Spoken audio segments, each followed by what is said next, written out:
बहुत समय पहले की बात है। किशनगढ़ नाम के राज्य में समर प्रताप नाम का राजा राज करता था। उसकी शादी को कई साल बीत गए थे, पर उसकी संतान नहीं थी। उसने एक संतान पाने के लिए 4 शादियां की, पर दुर्भाग्यवश एक भी रानी की गोद नहीं भरी। राजा निराश हो गया। एक दिन, ओफो, मेरा इतनी सारी स्त्रियों से शादी करने का क्या फायदा, जब भगवान ने मुझे उनसे एक भी संतान नहीं दिया। अगर मैं मर गया तो मेरा नाम तो इस देश से ही मिट जाएगा। मेरे बाद कौन मेरे राज्य की बागडोर संभालेगा। एक दिन उसने अपनी चारों रानियों को बुलाया और धमकी दी। अगर तुम लोगों ने मुझे अगले साल तक एक संतान नहीं दिया तो मैं तुम सबको अपने राज्य से निकाल दूंगा। राजा तो ये कहकर चला गया। उसके जाने के बाद उसकी सभी रानियां चिंता में पड़ गई। उन्होंने भगवान शिव से प्रार्थना करनी शुरू कर दी। हे ईश्वर, आप राजा की इच्छा पूरी करने में हमारी सहायता करें। वे लोग उत्सुकता से कई महीनों तक इस उम्मीद में इंतजार करती रही कि राजा को ये अच्छी खबर सुना सके, पर किसी भी रानी की तरफ से कोई खुशी नहीं मिली। एक दिन, हमें लगता है हम बेकार में ही संतान होने की प्रतीक्षा कर रहे हैं। अगर हमको शाही महल में रहना है तो हमें कुछ और तरकीब इस्तेमाल करनी पड़ेगी। संतान तो होने से रही और राजा का दिया हुआ समय भी समाप्त होने वाला है। उन सब ने मिलकर एक योजना बनाई। सबसे छोटी रानी उम्मीद से है। आखिर भगवान ने हमारी सुन ली। राजा बहुत खुश हुआ। नियत समय पर राजा को सूचित कर दिया। कुछ समय बाद ये खबर फैला दी गई कि उस रानी को एक बेटी हुई है, पर ऐसा कुछ था ही नहीं और ऐसा कुछ हुआ भी नहीं।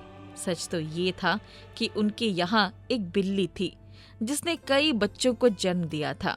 उनमें से एक बिल्ली के बच्चे को एक रानी ने अपना लिया था।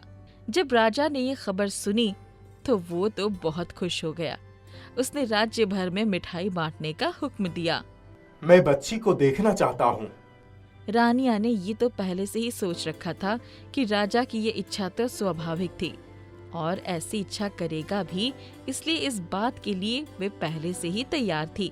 जाओ और राजा से कहना कि ब्राह्मणों ने कहा है कि बच्ची को 18 साल की उम्र से पहले उसके पिता को नहीं देखना है, वरना वो पिता के लिए घातक सिद्ध हो सकती है। इस तरह से ये मामला कुछ समय के लिए टल गया। राजा भी लगातार अपनी रानियों से अपनी बेटी के बारे में पूछताछ करता रहता था। रानियां उसको उसके बारे में अच्छा बताती रहती, उसकी सुंदरता के बारे में, उसकी होशियारी के बारे में। ये सब सुनकर राजा बहुत खुश होता रहता। मैंने एक बेटा चाहा था जो मेरे वंश को आगे बढ़ाएगा, पर चलो, भगवान ने मुझे बेटी ही दी। कोई बात नहीं, मैं उसके लिए एक ऐसा दूल्हा तलाश करूंगा जो उसके लायक हो और फिर बाद में मेरे राज्य को संभाल सके। बहुत समय बीत गया। राजा ने अपनी बेटी को भी नहीं देखा। समय आने पर राजा ने अपनी बेटी के लिए दूल्हे की खोज करनी शुरू की। एक अच्छा, होशियार और सुंदर लड़का ढूंढ लिया गया और शादी की तैयारियां शुरू हो गई। अब राजा की रानियां सोच में पड़ गई। अब तो उनके लिए अपनी धोखे को आगे बढ़ाना नामुमकिन हो गया। दूल्हा आएगा तो वो भी अपने होने वाली पत्नी को देखना चाहेगा। इसके अलावा राजा भी अपनी बेटी को देखना चाहेंगे। अच्छा तो यही होगा कि हम राजकुमार को यहाँ बुलाए और उसको सब बता दे, फिर जो होगा देखा जाएगा। अभी हम लोग राजा को छोड़ते हैं, उसके संतुष्ट करने के लिए फिर बाद में सोचेंगे। उन्होंने राजकुमार को बुलाया और उसको सब कुछ बता दिया। उन्होंने उससे ये पहले से ही वादा करवा लिया कि वो इस बात को अपने तक ही रखेगा, यहाँ तक कि अपने माता पिता को भी नहीं बताएगा। शादी बहुत धूमधाम से हुई, जैसे इतने बड़े राजा की राजकुमारी की होनी चाहिए। राजा को इस बात के लिए आसानी से मना लिया गया कि वो पालकी में बैठी दुल्हन को अभी ना देखे। पालकी में केवल बिल्ली ही थी और वो राजकुमार के देश सुरक्षित रूप से पहुंच गई। राजकुमार ने बिल्ली की बहुत अच्छी तरह से देखभाल की और उसको अपने कमरे में ही बंद करके रखा। उस कमरे में वो किसी को घुसने नहीं देता था, अपने माता पिता को भी नहीं। एक दिन जब राजकुमार कहीं बाहर गया था तो उसकी माँ आज बेटे के कमरे के बाहर से ही अपनी बहू से बात करूंगी। वो बेटे के कमरे के बाहर ही खड़ी होकर जोर से बोली, बहू, मुझे बहुत अफसोस है कि तुम यहाँ इस कमरे में बंद हो और तुमको किसी से मिलने की इजाजत नहीं है। इस बात से तो तुम जरूर ही बहुत दुखी होगी। खैर, आज मैं बाहर जा रही हूँ। तुम अगर चाहो तो आज बिना किसी डर की कोई तुम्हें देख लेगा बाहर निकल सकती हो। तुम बाहर आओगी ना? बिल्ली समझ गई और ये सुनकर रोने लगी जैसे कोई इंसान रोता है। ओहो, उसके आंसुओं से तो राजकुमार की माँ के दिल को छेद ही हो गया। ये देखकर उसने इस मामले पर अपने बेटे से सख्ती से बात करनी होगी। जैसे ही वो आएगा मैं उससे जरूर बात करूंगी। बिल्ली के आंसू गिरते रहे तभी तक एक परी ने उड़ते हुए उसके कक्ष की खिड़की की नजर बिल्ली पर पड़ी। वो तुरंत खिड़की से अंदर चली गई। तुम इस तरह क्यों रो रही हो? तुम्हारे रुदन से वन के पत्ते झड़ रहे हैं। मुझे बताओ, शायद मैं तुम्हारी कोई मदद कर सकूं। बिल्ली ने परी को रोते रोते शुरू से अंत तक की सारी बातें बताईं। मुझे मेरी माँ ने राजकुमारियों से बढ़कर प्यार दिया। एक की जगह 4 माएँ हैं मेरी, पर मैं उनकी कोई मदद नहीं कर सकती। और अब तो राजकुमार की माँ भी मुझे अपनी बहू मानकर मेरे लिए दुखी हो रही है। परी ने 3 बार ताली बजाई। उसके हाथ में एक शीशी आ गई। तुम चिंता मत करो, ये तेल की शीशी है। अगर तुम इसे अपने शरीर के सारे बालों पर मल लो तो एक सुंदर स्त्री बन जाओगी। पर ध्यान रखना, ये तेल किसी और के हाथ न लगे, वरना अनर्थ हो जाएगा। बिल्ली ने तुरंत ही तेल की शीशी ले ली और अपने परी के जाने के बाद उसको अपने शरीर के सारे बालों पर मल लिया। तुरंत ही वो बहुत सुंदर लड़की में बदल गई। पर एक बहुत छोटी सी जगह उसने अपने कंधे पर छोड़ दी, जिस पर बिल्ली के बाल अभी भी मौजूद थे। ये बाल छोड़ना आवश्यक है, क्योंकि मेरा पति मेरी इस हरकत को मेरी कोई चाल न समझ ले और उसको अपनी पत्नी मानने से इनकार कर दे। शाम को राजकुमार घर लौटा तो अपनी सुंदर पत्नी को देखकर बहुत खुश हुआ। अब उसकी वे सारी चिंताएं खत्म हो गई कि अब वो अपनी माँ को अपने अकेलेपन का क्या जवाब देगा। उसको तो बस खुश खुश मुस्कुराती हुई बहू को देखना था और उसका रोना तो बिल्कुल बेकार था। कुछ हफ्ते बाद राजकुमार अपनी सुंदर पत्नी को लेकर अपने ससुर से मिलने गया। राजा ने उसको अपनी बेटी समझा और उसको देखकर बहुत खुश हो गया। उसकी सब पत्नियों ने भी बहुत खुशियां मनाई कि उनकी प्रार्थनाएं स्वीकार कर ली गई और अब वे महल में रह सकती थी। समय आने पर राजा ने भी अपने दामाद को राजा बना दिया। वो अब 2 राज्यों का राजा बन गया, अपने पिता के राज्य और अपने ससुर के राज्य का। इस तरह वो बहुत अमीर राजा बन गया। घने जंगलों के बीच में एक तालाब था। परीलोक से आकर बहुत सारी परियां रात के समय उस तालाब में विश्राम करती थी। एक बार तालाब के किनारे बैठा एक युवक इतनी मधुर बांसुरी बजा रहा था कि तालाब में रहने वाले सोन परी विचलित हो उठे। तुम कौन हो और रात्रि के इस प्रहर में यहाँ क्या कर रहे हो? कितनी मधुर और करुण आवाज में तुम बांसुरी बजा रहे हो। ऐसा लगता है किसी बात से तुम बहुत दुखी हो। ये आवाज कहाँ से आ रही है? तुम कौन हो और कहाँ हो? युवक ने चारों तरफ नजर दौड़ाई और उसे कोई दिखाई नहीं पड़ा। तभी उसके हाथ में पहनी चमकती अंगूठी तालाब में गिर गई। अरे नहीं, ये क्या हुआ? मेरी सबसे प्यारी अंगूठी तालाब में गिर गई। ये सब तुम्हारी शरारतों की वजह से हुआ है। तुम कौन हो? मेरे सामने क्यों नहीं आती? उसे गुस्से में देखकर सोन परी तुरंत तालाब से बाहर आ गई। वो एक सुंदर परी को देखकर हैरान रह गया। तुम चिंता मत करो, मैं अभी अपने जादू से तुम्हारी अंगूठी खोज लूंगी। उसने छड़ी को 2-3 बार तालाब के ऊपर घुमाया, पर अंगूठी नहीं मिली। मैं कुछ नहीं जानता।